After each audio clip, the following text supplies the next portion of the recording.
Hello again, everybody. When I was younger, I was a poker player. I never really was into magic when I was really young. I started out playing poker.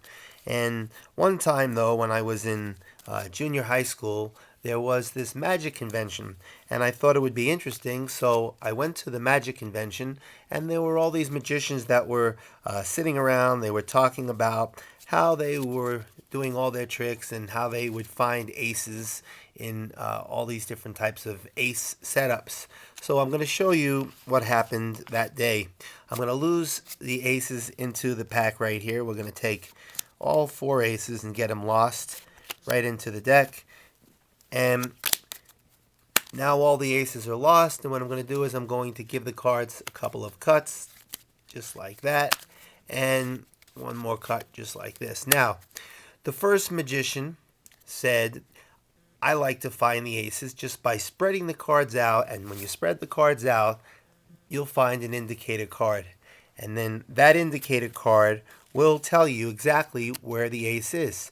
So he took the indicator card and set down the 7 and said that means the ace of clubs is 7 cards down. 1, 2, 3, 4, 5, 6, and the 7th card was the ace of clubs.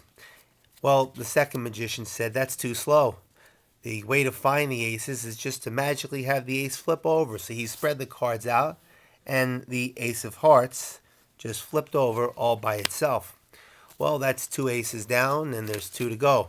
The third magician said, I'm into spelling. I could just magically make the ace of diamonds appear just by spelling ace of diamonds. ACEOFDIAMOND, and there's the ace of diamonds.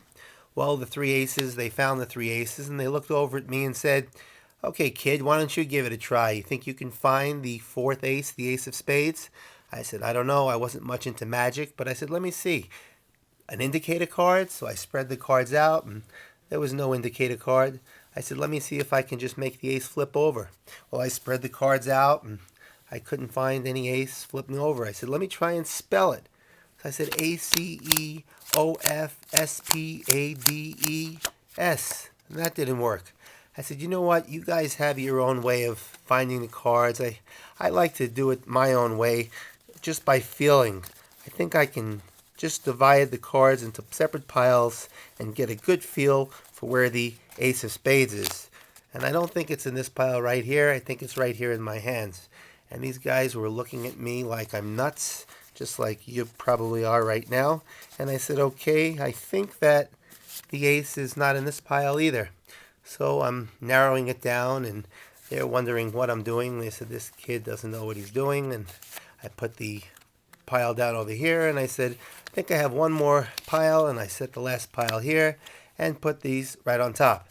I said, I think I just found the last ace. And I said, I think the last ace, the ace of spades, is right here on the top. Well, they were pretty impressed that I found the 4th ace.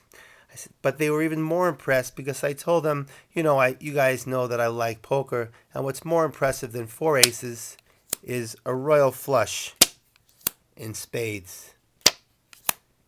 And that's the fabulous 4 aces. So that's it.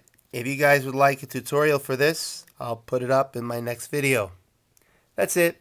I'll see you next time.